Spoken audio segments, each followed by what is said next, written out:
दिल्ली में बीजेपी सरकार आज विधानसभा में कैग रिपोर्ट पेश करेगी, जिसमें पिछली आप सरकार के दौरान आवास और मोहल्ला क्लिनिक के रेनोवेशन को लेकर गड़बड़ियों के साथ साथ कई दूसरे मुद्दों पर तमाम खुलासे किए जा रहे हैं। रिपोर्ट में दिल्ली के पूर्व मुख्यमंत्री अरविंद केजरीवाल के बंगले का जिक्र है। कहा गया है कि 6 फ्लैग स्टाफ रोड वाले बंगले को और बड़ा करने के लिए नियमों को तोड़ा गया और इसी के साथ कैंप ऑफिस और स्टाफ ब्लॉक को भी इसके अंदर मिला लिया गया, जो कि सही नहीं है। रिपोर्ट के मुताबिक 6 फ्लैग स्टाफ रोड वाले बंगले की मरम्मत के काम के लिए पीडब्ल्यूडी ने टाइप 7 और टाइप 8 आवास के लिए केंद्रीय लोक निर्माण विभाग यानी सीपीडब्ल्यूडी के द्वारा पब्लिश्ड स्प्लिंथ एरिया की दरों को अपनाकर 7.91 करोड़ रुपए का बजट एस्टीमेट बनाकर तैयार किया था और इसके बाद इस काम को पीडब्ल्यूडी ने काफी जरूरी बता दिया था। बता दें कि इस बंगले के रेनोवेशन का काम कोरोना काल के दौरान पूरा कर लिया गया था, जिसके लिए 33.66 करोड़ रुपए खर्च हुए थे, लेकिन इसका एस्टिमेटेड कॉस्ट 342.31% ज्यादा था और ये बात इसके ऑडिट होने के बाद सामने आई है। बंगले के रेनोवेशन में हुए खर्च को उचित ठहराने के लिए पीडब्ल्यूडी ने कंसल्टेंसी वर्क की 1 साल पुरानी दरों को अपनाया और इसे 50% तक बढ़ा दिया। रेनोवेशन वर्क के लिए पीडब्ल्यूडी ने फिर से रिस्ट्रिक्टेड बीडिंग का सहारा लिया और वीआईपी इलाकों में ऐसे बंगले बनाने का अनुभव रखने वाले 5 कॉन्ट्रैक्टर्स का चयन उनकी वित्तीय स्थिति और संसाधनों के आधार पर कर लिया। हालांकि ऑडिट में पाया गया कि जिन 5 ठेकेदारों को सीएम आवास की मरम्मत का काम सौंपा गया था, उनमें से सिर्फ एक के पास ऐसा बंगला बनाने का अनुभव था, जो दर्शाता है कि रिस्ट्रिक्टेड बीडिंग के लिए दूसरे 4 कॉन्ट्रैक्टर्स का चयन मनमाने ढंग से किया गया था। वहीं कैग की ऑडिट में पाया गया कि दिल्ली लोक निर्माण विभाग के बंगले का दायरा 1397 वर्ग मीटर से 1905 वर्ग मीटर यानी 36% तक बढ़ा दिया गया और लागत को कवर करने के लिए पीडब्ल्यूडी ने एस्टिमेटेड कॉस्ट को 4 बार संशोधित किया।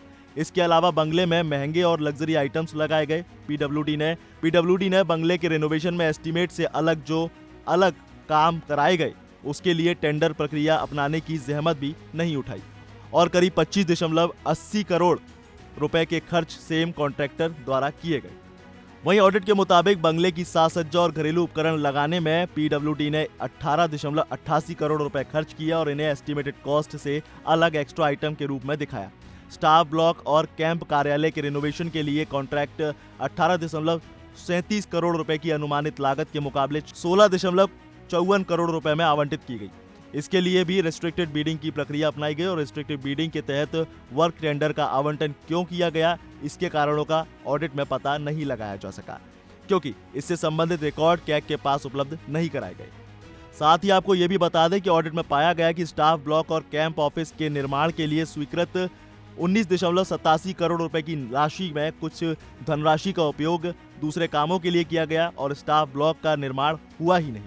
इसके लिए मिले हुए फंड से 7 सबेट क्वार्टर का निर्माण किसी दूसरे जगहों के लिए किया गया था, जो जरूरी काम से संबंधित नहीं था। अब 25 फरवरी को कैग की 14 पॉइंट्स की रिपोर्ट दिल्ली विधानसभा में रखी जाएगी, तो कई और खुलासे भी होंगे। हालांकि आपको बता दें कि इसमें शराब नीतियों के घोटाले पर कैग रिपोर्ट में क्या कुछ हो सकता है, वो भी सुन लीजिए। शराब नीति में खामियों की वजह से सरकार को 2026 करोड़ रुपए का नुकसान हुआ है। शराब नीति बनाने से पहले विशेषज्ञों की सलाह ली गई थी, लेकिन उनकी सिफारिशों को माना नहीं गया। दूसरा, जिन कंपनियों की शिकायतें पाई गई थी, जो पार्टे में चल रही थी, उन्हें भी लाइसेंस दिया गया और कैबिनेट और उपराज्यपाल यानी एलजी के बड़े फैसलों पर मंजूरी नहीं ली गई। वहीं शराब नीति के नियमों को विधानसभा में पेश ही नहीं किया गया। इसके अलावा वहीं कोचिन 19 के नाम पर 144 करोड़ की लाइसेंस माफ कर दी गई, जो कि एक फीस थी, जबकि ऐसा करने की कोई जरूरत थी ही नहीं। और सरकार ने जो लाइसेंस वापस लिए उन्हें फिर से टेंडर प्रक्रिया के जरिए आवंटित नहीं किया गया, जिससे 890 करोड़ का नुकसान हो गया और जोनल लाइसेंस धारकों को छूट देने से 1941 करोड़ का और नुकसान हो गया। वहीं सिक्योरिटी राशि भी ठीक से नहीं वसूली गई, उसकी भी एक बड़ी वजह है। इसके अलावा 127 करोड़ का नुकसान भी हुआ। अब शराब की दुकानें हर जगह समान रूप से नहीं बांटी गई, ये भी एक बड़ी वजह है। अभी इस रिपोर्ट में कई और चीजों को लेकर बदलाव होने हैं, कई और चीजों को लेकर खुलासे होने हैं। फिलहाल इस खबर में बस इतना ही। ज्यादा जानकारी के लिए बने रहिए वन इंडिया हिंदी के साथ और वीडियो को लाइक शेयर और कमेंट करना ना भूलें।